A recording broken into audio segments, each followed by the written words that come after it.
Shiv Pratap foundation, इसके संस्थापक अध्यक्ष मयूरेश घुमाल साहब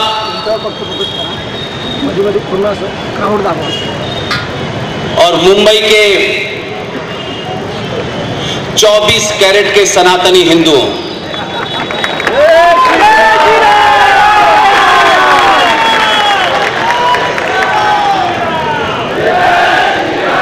आप सब जानते हैं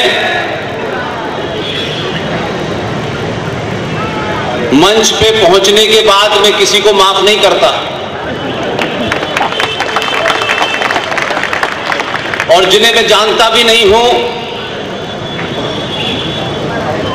न कभी जीवन में मिला, न मिलने की कोई ख्वाहिश,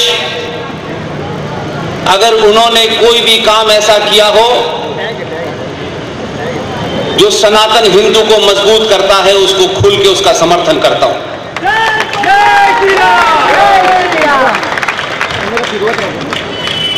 लाइव चालू है परत फाटेल चित्र मेरे लिए लाइव चालू है ना।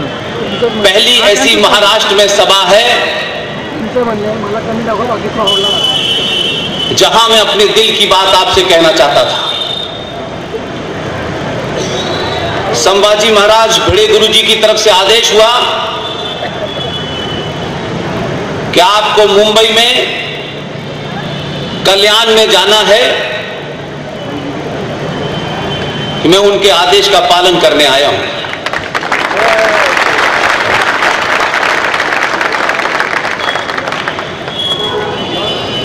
महाराष्ट्र के और खास तौर से मुंबई के हर एक उस नागरिक को,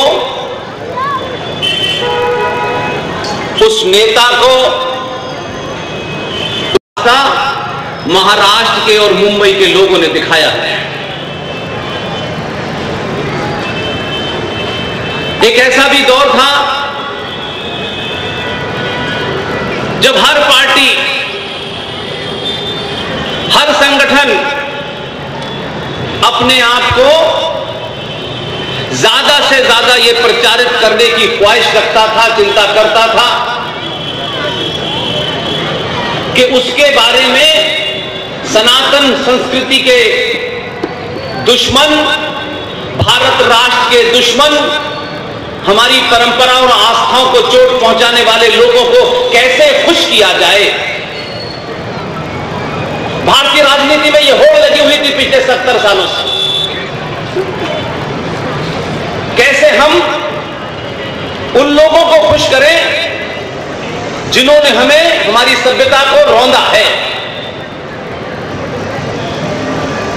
लेकिन आपने एक नई मिसाल पैदा की है। शिव फाउंडेशन के लोगों को, आयोजकों को इतनी बड़ी सभा आयोजन करने के लिए मुबारकबाद देता हूं। और यह बात आपसे इसलिए कहता हूं ताकि मुझे लगता है कि जो लोग तारीफ और आपकी निंदा पीठ पीछे करते हैं वो मनुष्य नहीं होते, वो दलाल होते हैं। अगर आपके अंदर किसी से कुछ नहीं लेने का स्वार्थ है, अगर आप इस चिंता में परेशान नहीं है कि कोई नाराज हो जाएगा, कोई दुखी हो, कि जो अफजल खान के समर्थक हैं,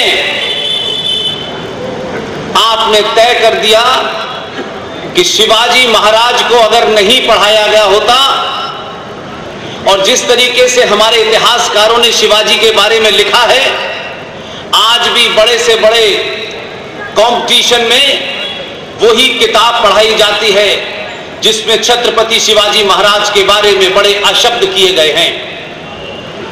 लेकिन मुझे कि छत्रपति शिवाजी महाराज पढ़ाया जाता और वो वीर गाथा बताई जाती कि कैसे शिवाजी ने एक इस्लामिक जिहादी अफजल खान के साथ वो सलूक किया जो करना चाहिए था। अगर ये कहानी रोज हिंदुस्तान के बच्चों की किताबों में पढ़ाई जाती तो मेरा दावा है कि इस देश में अफजल ग्रुप पैदा नहीं होता। लेकिन चाटुकार नेता दलाल व्यवस्था ने 70 साल में शिवाजी के वंशजों को एक नया पाठ पढ़ाया।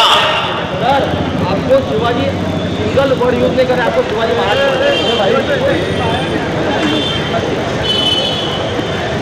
शिवाजी महाराज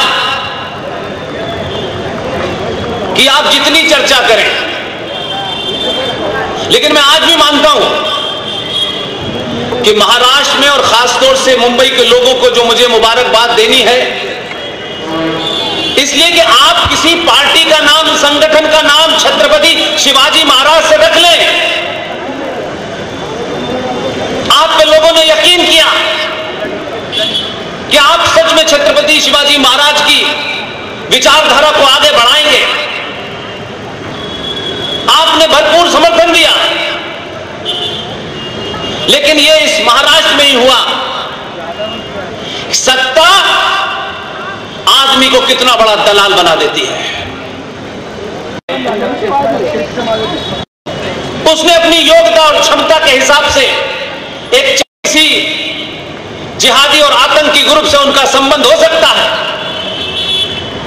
लेकिन कैसे वो एक बाला साहब ठाकरे साहब की शिवसेना में घुसे और अपना एजेंडा चलाया, और उस एजेंडे के तहत भारतीय पत्रकारिता में जिस शख्स ने राष्ट्रवाद को स्थापित किया उसे जेल कर दी गई, और यह भी कहा गया कि हम अर्नब गोस्वामी को इतना दबाव बनाएंगे कि यह आत्महत्या कर लेगा। लेकिन दिल्ली में इसलिए आपने कोई सत्ता का परिवर्तन किया है, यह प्रत्यक्ष रूप से नजर आता है, लेकिन पूरे देश को यह मजबूर कर दिया है कि सिर्फ हमें उस नेता को समझ में आ जाना चाहिए, गेरुआ पट्टा डाल करके मंचों पे बैठने से हिंदुत्व पैदा नहीं होता। हिंदुत्व के लिए स्वार्थों को छोड़ना पड़ता है, और आप लोगों ने यहां बड़े बड़े लोगों को जमीन दिखा दी है, इसलिए आपको मैं दिल से धन्यवाद देना चाहता हूं।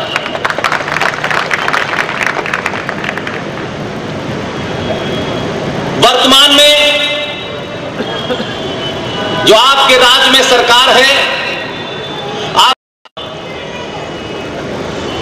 और अगर ये प्रायश्चित में भी उन्होंने किया, या जाते जाते उनको ये समझ में आ गया कि सत्ता की सांठगांठ आम जनता और हिंदुत्व का फायदा नहीं पहुंचाती, तो सत्ता से बेदखल हो जाते हैं। उन्होंने जाते जाते, मैंने सुना है, एक प्रस्ताव पारित किया। उस प्रस्ताव में कहा गया कि एक इस्लामिक आतंकी जिहादी औरंगजेब, जिसने बनारस में बाबा विश्वनाथ के उस मंदिर को खंडित किया, उसी औरंगजेब के नाम से यह हो रहा था कि एक पार्टी ने जो हिंदुत्व की सरकार को, मुझे इसमें इंटरेस्ट है कि जिन्होंने मरते पे करेंगे, इसका क्रेडिट किसको मिलेगा? कोई क्रेडिट नहीं मिलता है। छत्रपति शिवाजी महाराज ने जो कर दिया उसी का गुणगान हो रहा है, बाकी का गुणगान नहीं होता। इसलिए ये मान के चलिए कि जो मौका आपको मिला है वो 1000 साल का नहीं मिला है, हर दिन आपका आखिरी दिन होगा। इसलिए बहुत सारे काम करने हैं, और महाराष्ट्र वालों को तो खास तौर से मुझे कहना है कि आपको सिर्फ औरंगजेब का नाम बदल के संभाजी महाराज नहीं करना है, उसके अलावा इस देश में एक आतंकी जिसने मुंबई के बम धमाकों को अंजाम दिया, आज अगर महाराष्ट्र में भारत में उसकी मजार बन रही है, तो इससे बड़े दुर्भाग्य की कोई बात नहीं हो सकती। कभी इस देश में अबुल कलाम आजाद की मजार बनी? अबुल कलाम आजाद इतने बड़े, अबुल कलाम साहब सॉरी, इतने बड़े साइंटिस्ट थे, उनके जनाजे में 500 मुसलमान नहीं थे, लेकिन याकूब मेनन के जनाजे में 5 लाख उस मानसिकता के लोग थे। यह दर्शाता है कि देश कहां जा रहा है। इसलिए हम दिल्ली में जो भी काम करते हैं वो ये सोच के करते हैं कि हमको ये तय नहीं पता कि हमको कब जाना है, और ये तय है कि हम सबको जाना है।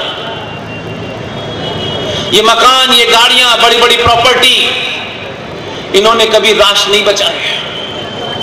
बड़े बड़े लोगों को हमने देखा, संकट आया तो ये तमाम बड़ी बड़ी बिल्डिंगें देखता हूं महाराष्ट्र में, ये फला नेता की है, ये फला नेता की है, ये फार्म हाउस कर्जत में ये उसका है, उसका है, ये सब धरे रह जाते हैं, कोई बचाता नहीं है। बड़े बड़े लोग छोड़ के भाग गए। इसलिए हम दिल्ली में पिछले 10-12 साल से एक नैरेटिव को बदलने में हमारी पूरी टीम लगी हुई है, और उससे हमारा कोई दूर दूर तक कोई स्वार्थ ही नहीं है। इसलिए जब समाज अपने एजेंडे को बदलता है तो सत्ताओं को समझ में आ जाता है। जिस इंडिया गेट के ऊपर इस तथाकथित आजाद भारत में 1968 तक ब्रिटिश साम्राज्य को भारत में स्थापित करने वाले जॉर्ज पंजम की मूर्ति 1968 तक लगी हुई थी इंडिया गेट पर, तो आप सोच सकते हैं कि हमें कैसी आजादी मिली, और उस आजादी के बाद कौन लोग सत्ता में थे जिनकी मूर्ति इंडिया गेट पर लगी थी। 1968 में वो हटी, और इस बीच में बड़ी कोशिश हुई, क्योंकि आजकल महात्मा गांधी के अलावा बहुत सारे गांधी हैं। बहुतों ने कोशिश की नाना की लग जाए, दादी की लग जाए, लगी नहीं। तब एक मुहिम हम लोगों ने चलाई दिल्ली में, और तथ्यों पे चलाई, क्योंकि किसी झूठ को 1000 बार बोला जाए तो सनातनी हिंदू समाज उसे सच समझने लगता है। कहां लिखा है, किस किताब में लिखा है? जो लोग यहां राज कर रहे थे उनकी पार्लियामेंट के अंदर भी नहीं है, लेकिन झूठ इतना आपकी नसों में डाल दिया गया है कि आप जब सच सुनते हैं तो आपको ताज्जुब होता है। कुछ कुछ बातों के लिए कोई बहुत ज्ञानी होने की आवश्यकता नहीं है। 1946 की 5 बड़ी घटनाएं हैं। अगर उन 5 घटनाओं को आप पढ़ लें, सिर्फ एक एक लाइन में बताना चाहता हूं, तो आपको समझ में आएगा कि 1947 में क्या हुआ। इन घटनाओं को कभी नहीं बताया गया, यह चर्चा